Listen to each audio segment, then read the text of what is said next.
12 मार्च 1993 दोपहर 3:17 पर साउथ मुंबई के एक पुराने और थोड़े से भूले हुए कमर्शियल एरिया के बीच खड़ा था होटल सी क्राउन, जिसका रूम 302 उस दिन सिर्फ एक नॉर्मल गेस्ट रूम नहीं था, बल्कि एक ऐसे सिलसिले की शुरुआत बनने वाला था जिसका कनेक्शन आने वाले 30 सालों तक मुंबई पुलिस, इंटेलिजेंस ब्यूरो और क्राइम ब्रांच को कंफ्यूज करता रहा। मुंबई ब्लास्ट के दिन पूरा शहर ऑलरेडी डर के साए में था, लेकिन उस होटल के तीसरे फ्लोर पर जो खामोशी थी वो आम खामोशी नहीं थी, जैसे किसी ने जानबूझकर वक्त को उस कॉरिडोर में रोक दिया हो।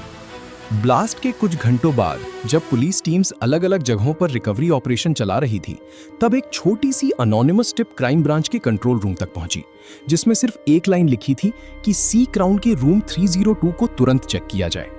जब टीम वहां पहुंची, रूम ऑफिशियली खाली था। रजिस्टर में गेस्ट का नाम फेक निकला और अंदर सिर्फ एक आधी जली हुई डायरी का टुकड़ा मिला, जिसमें कुछ फोन नंबर्स और एक नाम बार-बार रिपीट हो रहा था, जावेद मलिक। उस वक्त किसी ने ज्यादा ध्यान नहीं दिया, क्योंकि मुंबई ऑलरेडी दाऊद इब्राहिम के नेटवर्क के डजन्स नामों से भरा हुआ था और इन्वेस्टिगेशन का फोकस मेजर ब्लास्ट साइट्स पर शिफ्ट हो चुका था।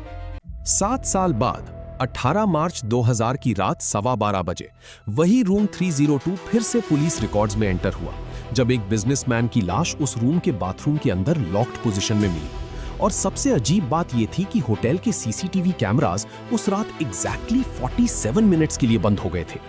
इन्वेस्टिगेशन फॉर्मली सुसाइड डिक्लेयर कर दी गई, लेकिन इंस्पेक्टर अरविंद सावंत ने अपनी पर्सनल डायरी में नोट किया कि विक्टिम का फोन लास्ट बार एक अननोन सैटेलाइट नंबर से कनेक्ट हुआ था, जो उस वक्त इंडिया की किसी टेलीकॉम डेटाबेस में एग्जिस्ट ही नहीं करता था।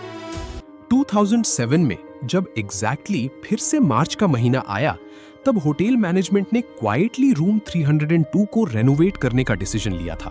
क्योंकि स्टाफ के बीच ऑलरेडी अफवाह फैल चुकी थी कि उस रूम में रुकने वाले गेस्ट्स अनयूजुअल कंप्लेंट्स करते हैं, जैसे रात को कॉरिडोर में फुटस्टेप्स सुनाई देना या डोर हैंडल खुद हिलना। रेनोवेशन के तीसरे दिन एक इलेक्ट्रिशियन सीलिंग पैनल के अंदर से एक पुराना मेटालिक कैप्सूल निकालता है, जिसमें फोल्डेड माइक्रोफिल्म टाइप स्ट्रिप रखी होती है, और उस स्ट्रिप पर कुछ ब्लर्ड कोऑर्डिनेट्स और एक और फेमिलियर नाम लिखा होता है, जावेद मलिक।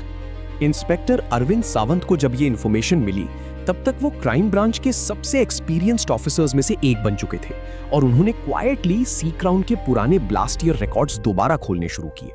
जैसे जैसे डॉक्यूमेंट्स कंपेयर किए गए, एक डिस्टर्बिंग पैटर्न सामने आया कि हर 7 साल बाद रूम 302 किसी ना किसी मिस्टीरियस इंसिडेंट का सेंटर बन रहा था, और हर बार इन्वेस्टिगेशन किसी अननोन प्रेशर के बाद सडनली क्लोज कर दी जाती थी। ये पैटर्न कोइंसिडेंस लग सकता था, लेकिन सावंत जानते थे कि मुंबई अंडरवर्ल्ड के ऑपरेशंस कभी कोइंसिडेंस पर डिपेंड नहीं करते। 2014 की रात 2:12 जब एक freelance journalist Rehana Siddiqui secretly hotel के 3rd फ्लोर कॉरिडोर का फुटेज रिकॉर्ड कर रही थी, तब उसने नोटिस किया कि रूम 302 के डोर के नीचे से एक फेंट ब्लू लाइट लीक हो रही थी, जबकि ऑफिशियली वो रूम उस वक्त लॉक्ड और अनयूज्ड कैटेगरी में लिस्टेड था।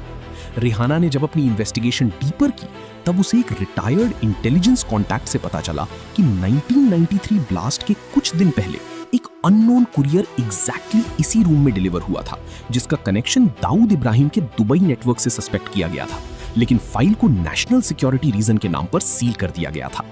इंस्पेक्टर सावंत ने जब रेहाना के कलेक्टेड नोट्स देखे, तब उन्होंने क्वाइटली आईबी के एक सीनियर ऑफिसर से अनऑफिशियल मीटिंग अरेंज की, जहां एक शॉकिंग डिटेल सामने आई कि जावेद मलिक का नाम सिर्फ एक अंडरवर्ल्ड कुरियर नहीं, बल्कि एक possible double layer communication handler के रूप में भी सस्पेक्ट किया गया था, जो मुंबई के अंदर स्लीपर सेल्स के बीच एनक्रिप्टेड फिजिकल मैसेजेस ट्रांसफर करता था, और सी क्राउन का रूम 302 उसका टेम्पररी डेड ड्रॉप लोकेशन था। 2021 के मार्च महीने में जब पैंडेमिक के बाद होटल फाइनली दोबारा ओपन हुआ, तब एक मेंटेनेंस वर्कर ने क्लेम किया कि रूम 302 के फ्लोर पैनल के नीचे एक हिडन कंपार्टमेंट मिला है, जिसमें एक पुराना पेजर डिवाइस और एक लैमिनेटेड फोटोग्राफ थी, जिसमें जावेद मलिक के साथ 2 और अननोन लोग खड़े थे, और पीछे सी क्राउन का वही कॉरिडोर क्लियरली विजिबल था। सबसे डिस्टर्बिंग बात यह थी कि फोटोग्राफ के कॉर्नर पर एक हैंड रिटन मार्किंग थी, जो इंडिकेट करती थी कि नेक्स्ट एक्टिवेशन डेट फिर से मार्च 2028 लिखी गई थी, जैसे कोई इनविजिबल शेड्यूल अभी भी चल रहा हो। इंस्पेक्टर सावंत ने जब इस फोटोग्राफ को फॉरेंसिक लैब भेजा, तब रिपोर्ट में कंफर्म हुआ कि इंक का केमिकल कॉम्पोजिशन 1990s का ही था और इसका मतलब ये था कि रूम 302 का सिलसिला कभी खत्म हुआ ही नहीं था, बल्कि किसी अननोन नेटवर्क के लिए ये जगह अभी भी एक साइलेंट रिले पॉइंट बनी हुई थी।